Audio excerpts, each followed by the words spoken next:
on Wednesday and Thursday as pressure mounts on the unapproved routes in the region. The arrest occurred at Sapeliga in the Boku West district on Wednesday, March 25, after the 5 persons declined caution from border officials to return. The 5 were detained and taken through mandatory testing and later forced to go back to their various places of abode. Border officials say pressure has mounted on unapproved routes in Kubogu, a village near Zebila, and Sapeliga, both in the Boku West district of the Upper East region, following the closure of all borders. Travelers who used the 3 main borders, Polmakum, Mognori and Kulungungu in the Boku area to and from Burkina Faso and Togo, have now turned attention on unapproved routes at Zabre in the southern province of Burkina Faso, Kubugo in the Boku West district to Bolga. Others are using Ayuga to Sapeliga en route to Accra. The Ghana Immigration Service in the Boku West district say they have turned away 4 buses from Accra and Kumasi, as well as 5 others from Burkina Faso seeking to cross at both borders on Wednesday and Thursday. So this is the 5th one that we just saw going back. Those who are even walking inside craft with barefoot, we are returning them. The people that they are coming, because they are relatives with the people that we have in Ghana, if something happens and we are to talk, they will come in. Oh, we are family members. We are all the same Kusasi. ICO Mohammed Suraj is the Boku West District Immigration Officer. According to them, they are coming to their home country and we are returning them. So we are also telling them that no, not that we are returning you because we are afraid of where you went and you are coming in. We don't know, we don't have any machines to detect whatever you are carrying in. So the best thing is to ask you to return to where you are coming from. The development, officials say, has put pressure on them to engage in day and night patrols at both the approved and unapproved entry points and called for strengthening of the capacity of their personnel. Those are the states of our borders. Do you even call that a border? Can you just scale over it and you're in another country? Well, we hope that in the coming days something concrete will be done about that. And away from that, in the world's quest to come up with a cure for COVID-19, a traditional medicine practitioner is seeking government's assistance to test his medicine. In an exclusive interview with George Quaining, he explained how the result of his medication, when tested on a positive patient, will manifest within minutes. Countries are counting their losses following the coronavirus pandemic. Global cases have shot up more than 300,000 with numerous deaths. Although scientists are working hard to come up with a vaccine and cure, the clock continues to tick with more deaths. In Ghana, some herbalists have appealed to government to assist them in the quest to come up with a cure. Traditional medicine practitioner Samuel Tete, popularly known as Obiayare, explained in tweet that he's upbeat about his medicine. Media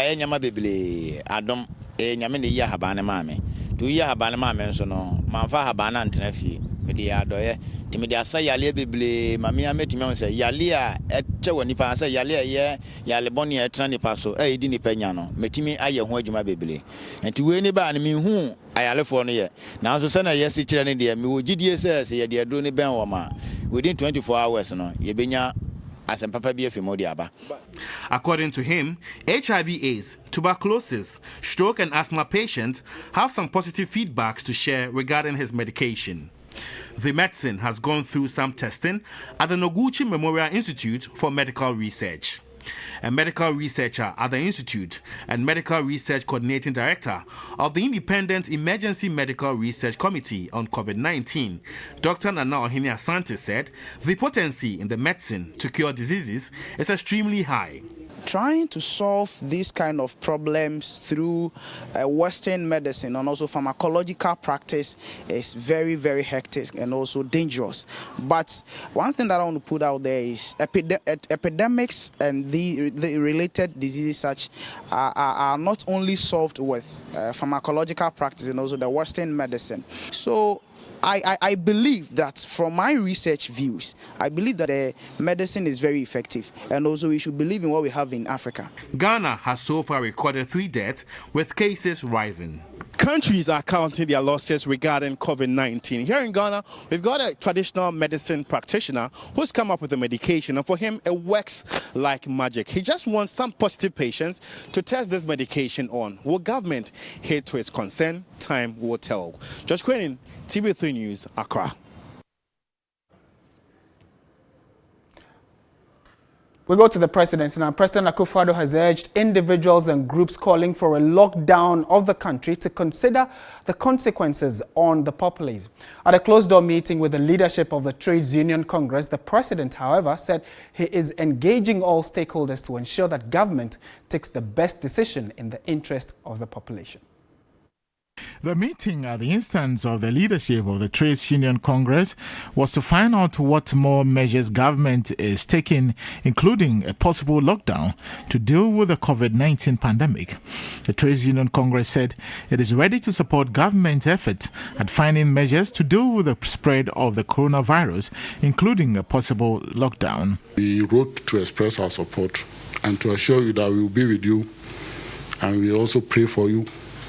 We wish that God gives you the courage, the wisdom, and the good health to lead us out of this crisis. We know that we will not remain this forever, and we are sure that you will also can count on us as workers, leaders, and of course, we need to engage the social partners, because if the time comes for us to lock down, what it means is that employers will have a role to play, workers will have roles to play as individual workers, and trade unions also will have a role to play. President Akufo-Addo said he is engaging stakeholders and that sooner than later, government position on a possible lockdown will be known. People are talking now in Ghana about a lockdown, this and that. The majority of people who will be affected by decisions of that nature are the working people of our country, the ordinary people of Ghana. They're the ones who will be most affected. And it is important for us when we're taking these decisions to take into account their circumstances and conditions. You're going to lock down Accra. What are the consequences? Going to lock down the country. What are the consequences? Or particular areas of the country. A government, a responsible government, is required to look at all the implications before decisions are made. And that is the exercise on which we're currently engaged. And I'm hoping that much sooner than later, we will come to an agreement within government of what those measures are. And then the Ghanaian people will be informed. And that's how we bring the bulletin to a close. The Bible says that we should pray for people in authority. And I urge all of you to pray for the president and the leadership of this country in the wake of the coronavirus so they can take the best decisions for all of us. I am Martin Esiedudati. Thank you very much for watching. There is more news on our website, 3news.com. Do have a good evening as always. Stay positive. Bye for now.